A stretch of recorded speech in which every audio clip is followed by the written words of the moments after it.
Hello all, this is the second video for the glass tab. The previous one I went over these panes, quoted insulated, plug, monolithics, etc.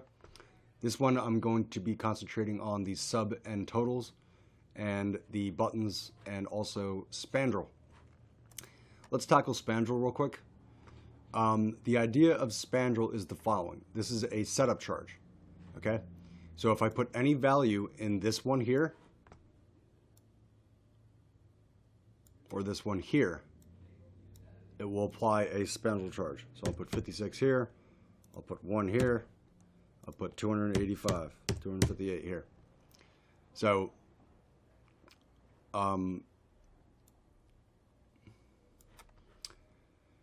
it liberally applies a Spandrel charge, okay? Same thing with here. I'll go, 1, 56, whatever. So now there's 2 because this one and the other one down there, the 2 coat, have at least 1 square foot in it. Okay. The other value, the other place where you can put Spandrel is in these right here. I spoke previously about why this is orange and why this is green. The reason is that I'm suggesting that you retain S for Spandrel. So if you have, a monolithic here. Okay, so before I change it, the Spandrel is at 2. Once I change this from clear to Spandrel, it'll go up to 3. Right? So there it is there. This can be done on every one of them. So if I go Spandrel here, this will go to 3 because of that. Same thing with this one, it will go to 1. All right. So you can put Spandrel in any one of these, but I'm suggesting that you retain it to there. That is Spandrel.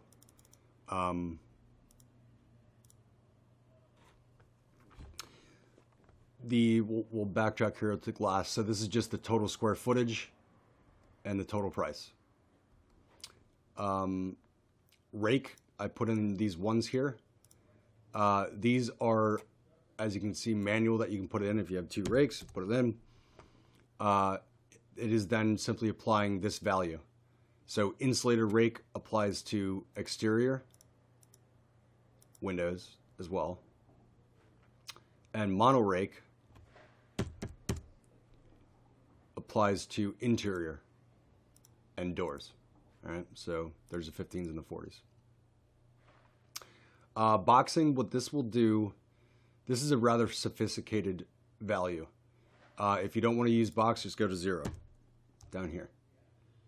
I don't expect this to be used very often. What this does is it takes the 528, compares it against 101, and applies a boxing charge incumbent on that number. All right, so 528 is taken from adding up these values here. So 92 plus 9 is 101.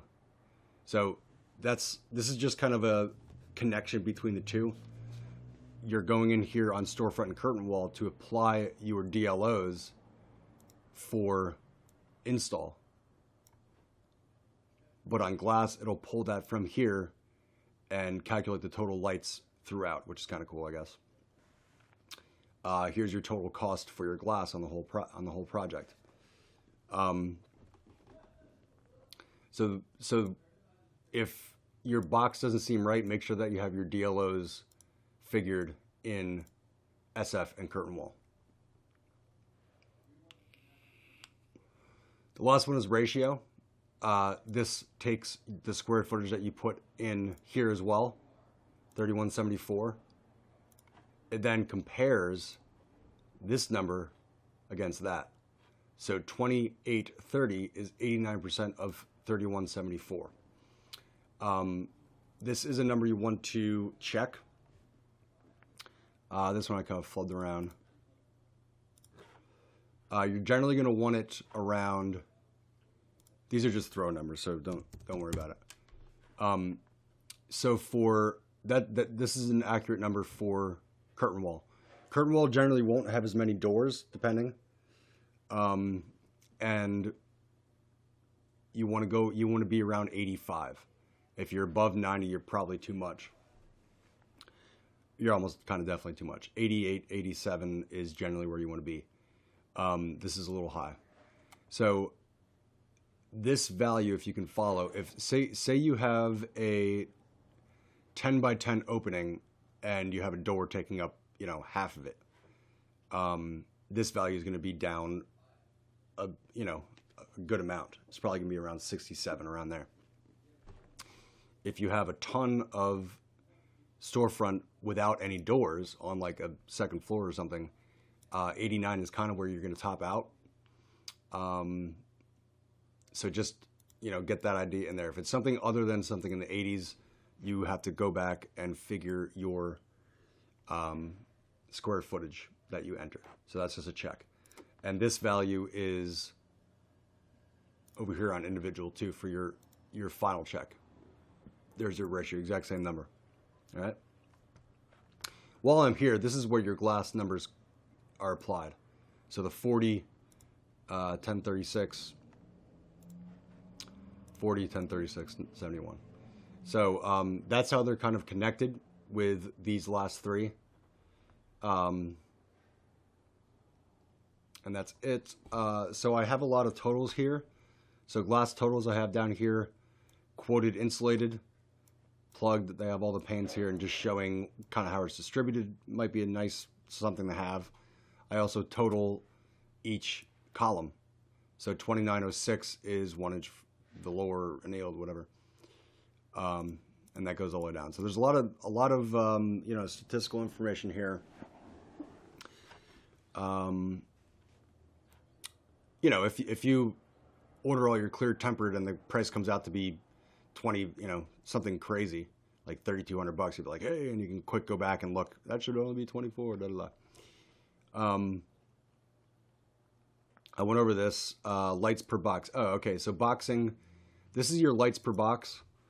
Depending on how big I don't really think you're going to be using this often. So this number changes this. And then box, I think the last box number was 300 some bucks. Now, unfortunately, this does apply it across the board.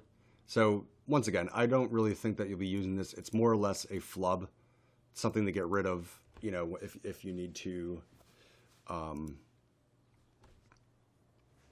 if you need to get your number lower. Generally, I think a lot of the users are just going to use 0. You have your typical hide, so this will hide unused over here, and then hide items.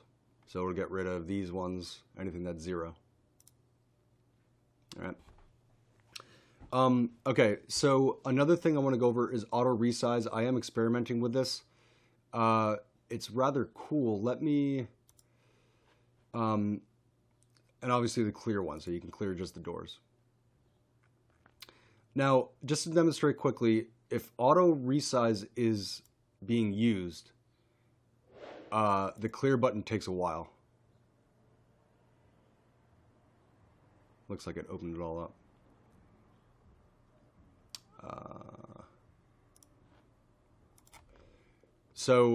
What auto resize does is it runs a macro that will automatically expand these values. So I'm going to undo it. I'm going to save it right quick. I'm going to clear all.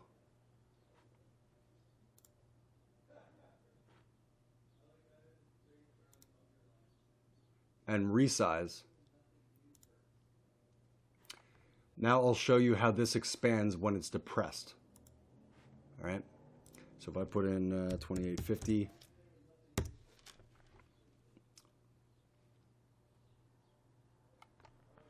So what that did was auto resized these values to accommodate this. I'm going to clear all again. Now watch how slow it is when I hit clear all with it depressed. So it goes through and it takes a while. The reason is it's running a macro every time to resize the left every time, so it just takes a lot longer. The other drawback with auto resize is because it's running a macro, you can no longer undo, which is just an unfortunate detail of Excel. So what I'm doing is I'm just kind of experimenting with this, and I'm going to make it available to more advanced users. I think that this is a good place to do it, because just to refigure here. So as you plug it in, these values will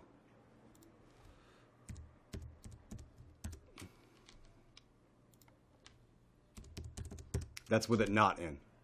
All right. Auto resize. See that?